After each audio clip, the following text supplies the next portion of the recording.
This is another song. This is another song from Bitrektual, and it's a Star Trek song. And the reason I love to do this song is because it allows me to sing about every single Star Trek series. So it is about that pivotal moment. I love you, person in a pie. He's not a scientist. Where's she wrong? You know what? At the room. Boo. Let me do my monologue, asshole. So I don't remember what my monologue is now. Line. Cantinas. Yes. All right. Really? You let some scientists out past 9 p.m. and this is what happens. It's fucking anarchy, right? Pretty much, yeah. You guys know how to make crystal meth real good. I'm gonna get some phone numbers. So, in any case, it's about that pivotal moment in every single Star Trek episode of every series where they're up against insurmountable odds. The Enterprise is going to be destroyed, the Federation's in jeopardy, and then, 15 minutes before the end, Wesley Crusher pulls some shit out of his ass. They bounce a graviton beam off the main deflector array, they create a graviton pulse. There's always just some fake science that they pull out of their asses at the end. And this is called the USS Make Shit Up.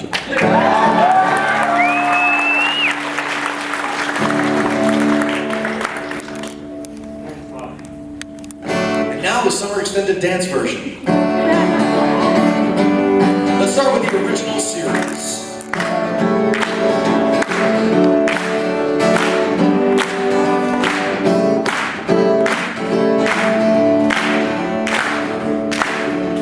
Stranded on the planet, just in the spot. We met a nasty Nazi alien and he locked our asses up. We found a hunk of crystal and a metal piece of bed. We made a laser gun and shot him in the head. I was standing on the bridge when Sulu came to me. His eyes were full of tears. He said, "Oh my, Captain, can't you see? The ship is gonna blow. Do something I beseech you, grab control and some chewing gum and stop the warp core breach." And I said, bounce a graviton particle beam off the main deflector dish. That's the way we do things live, we'll make it shit up as we wish. Klingons and Romulans, they pose no threat to us, cause if we find we're in a bind, we just make some shit up. And you can all feel free to yell, we just make some shit up. Alright, what came after next though? I just answered my own question. Next generation.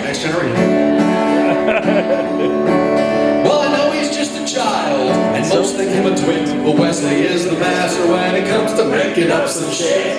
He's the guy you want with you when you go out in space. Just tell him, shut up, Wesley, if he gets in your face. Watch him. And if you're at a party on the Starship Enterprise, and the karaoke player just plain old up and dies, set up a neutrino field inside a can of peas. Hold on to Georgie's visor and sing it to Data's knees. And I said, bounce the graviton particle beam off the main deflector dish. That's the way we do things live, we're making the shit up as we wish. Klingons and Romulans, they pose no threat to us, cause if we find we're in a bind, we just make some shit up. That's right, we just make some shit up. Came after Next Gen. Deep Space Nine. Deep 6-9, yes.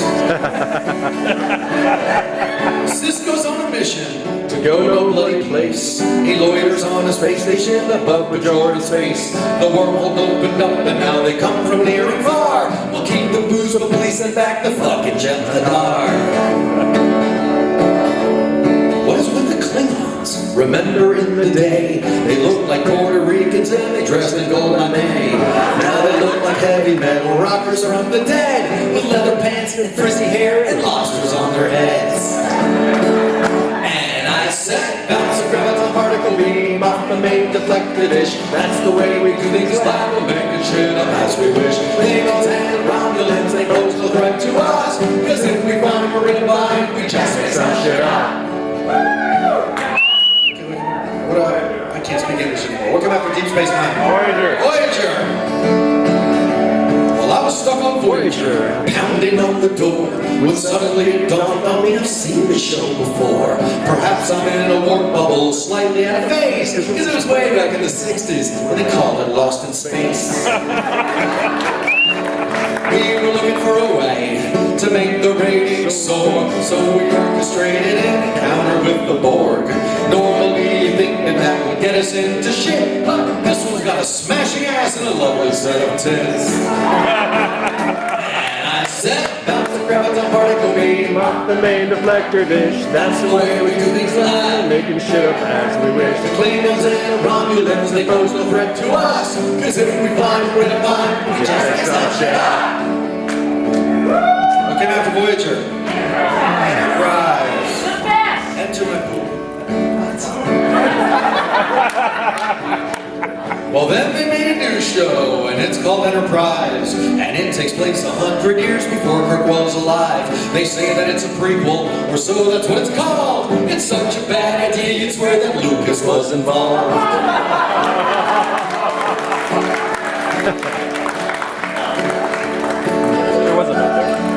They have a Vulcan female, but she's a nervous wreck. Her ass is sweet as seven's only green, so what the heck? They're in the past, but Klingons have those lobsters on their heads. I'm more confused than Wesley Crusher nude in Tasha's bed. And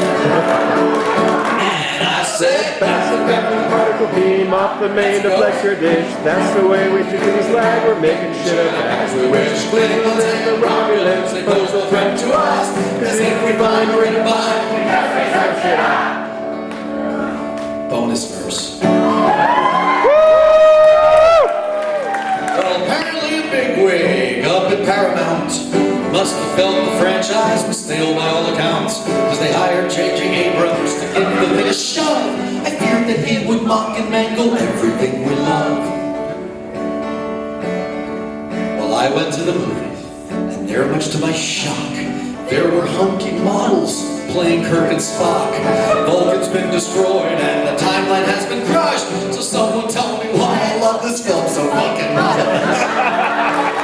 Because they back the Particle beam off the main deflector dish. That's the way we do things live. We're making shit up as we wish. The Klingons and the Romulans, they pose no threat to us, cause if we find we're in a bind, we're totally screwed, but never mind. We'll pull some gang out of our behind.